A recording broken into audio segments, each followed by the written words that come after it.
Good morning. So ngayon ay December 29. So walang tigil ang ulan dito sa lugar namin. Kaya yung aming mga tipi o yung silungan ng manok mabilis mabulok kasi kawayan lang to.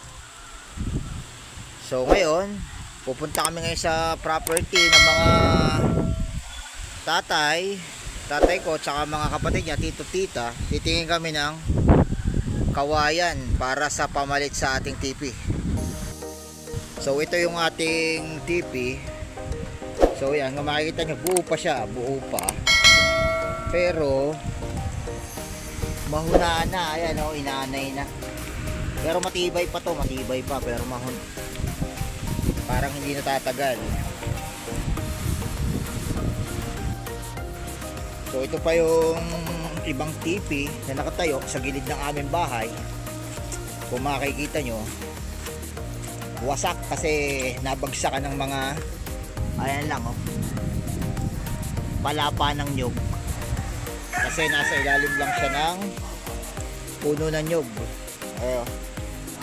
Basag, sira na oh, sira. Matibay pa siya, pero papalitan na rin kasi nababad ng ulan. So ayan, patad ng ulan. Saka oh, nabagsakan ng palapa ng nyug. Ito pa, papalitan na rin to. Ito, nabasag na rin to kasi nabagsakan ng palapa ng nyug, pero matibay pa siya, pero papalitan na rin. So ngayon pupunta kami ngayon sa lupa ng mga lolo't lola ko na pinamana na sa kanilang mga anak para kumuha ng tumingin lang muna kasi maulan ngayon eh. Napakaulan, hindi masyadong maganda ang panahon para tumingin ng kawayan. Titingin lang. Hahasain muna natin tong gagaling kong itak para sa pagsaka. Okay.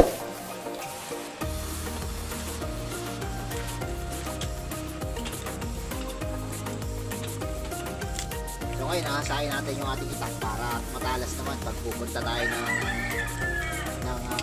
gubat. Pupunta tayo ngayon sa bukid, sasaka, titingin ng kawayan. So ganito lang yung paghahasa ng itak. So sa mga nasa probinsya, alam na alam to. So mga hindi nakakalam, so ganito lang yung paghahasa ng itak. So bakit hinahasa? Siyempre kasi para matalas. Pagtaga mo, matalas siya, hindi siya mapurol.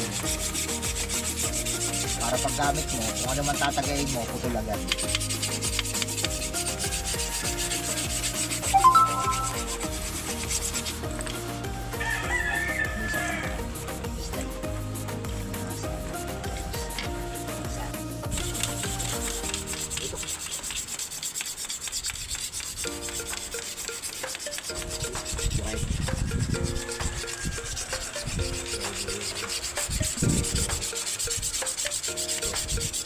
So ngayon matalas na tong ating itak.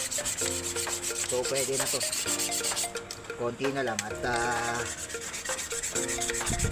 pupunta na kami sa bukid, sa property ng mga lolo't lola ko na ngayon ay property na lang kanilang mga anak, sa mga tsuhin at tsahin ko, sa mga tatay ko.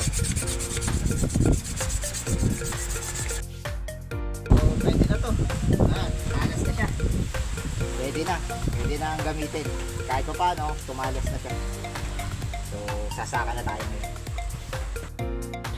So ngayon guys, nandito na kami sa property ng mga lolo't lola ko na pinamana na ngayon sa kanilang mga anak, bali sa mga tito at tita ko. So dito kami ngayon kukuha ng kawayan. Titingin lang pala muna, titingin ng kawayan para sa gagawing tipi. So ngayon maglalakad tayo papunta doon sa kawayanan Pati para tumingin ng kawayan. Titingin lang muna tayo. Hindi tayo kukuha ngayon kasi madulas. tsaka maulan. Yan, napakaulan, basang-basa. Walang tigil ang ulan dito sa lugar namin. Dito sa Louisiana, Laguna. So yan, oh.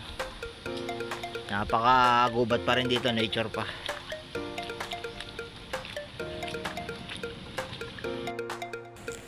So guys, ito yung bakod.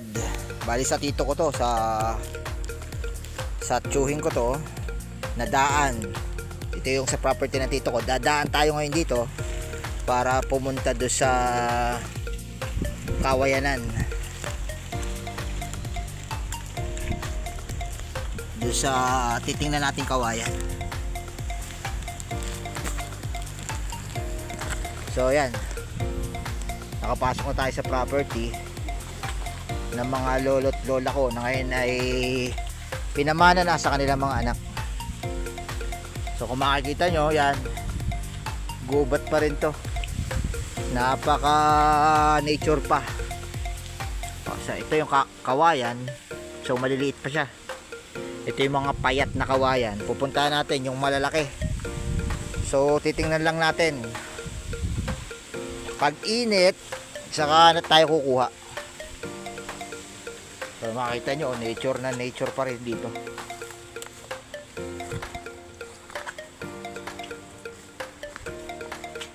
Dahan-dahan kasi madulas.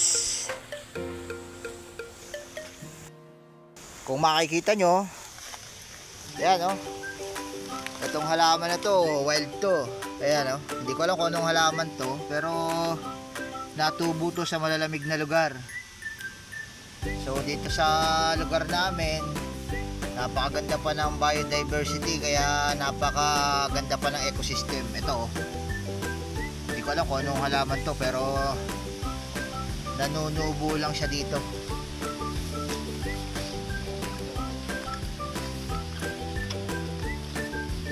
Saka ito, oh, yan, oh. Ang dami niyan, tinatabas lang yan dito.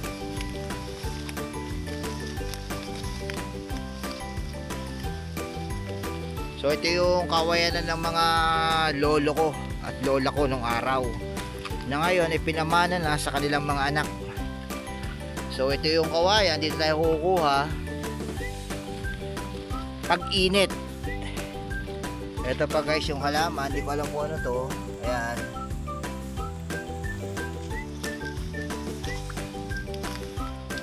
So ito yung kawayanan.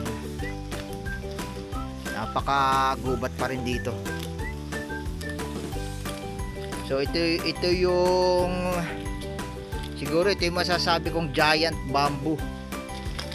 Giant bamboo kasi ang lalaki. Ito guys, pakita ko sa inyo kung gaano kalaki, ha. Ito. Ayan, oh. Yan. So gaano siya kalaki. So ito yung binti ko.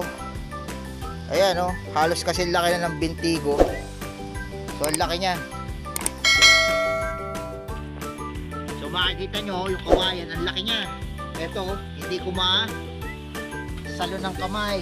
So sukatin natin kung gaano kalaki yung bilog. So yan, nasa 18 cm. So ang laki nito, ang bilog nitong kawayang ito ay 18 cm. Simula rito hanggang doon, napakalaki. Ayun, oh, laki. So siguro mga ano to, parang giant bamboo na. So guys, alam nyo ba kung ano to?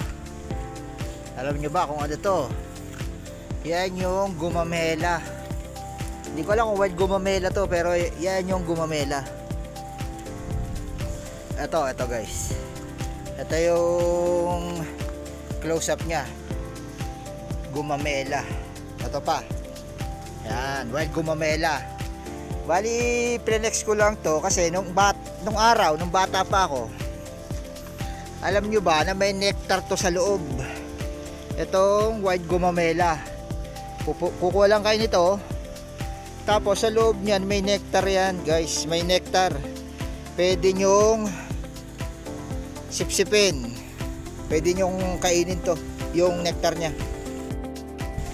So guys, tikman natin kung matamis. Walang laman guys. Etong isa. Tikman natin kung matamis. Walang laman. Itong isa. Uy, langgam, laki. Guys, meron matamis. Okay.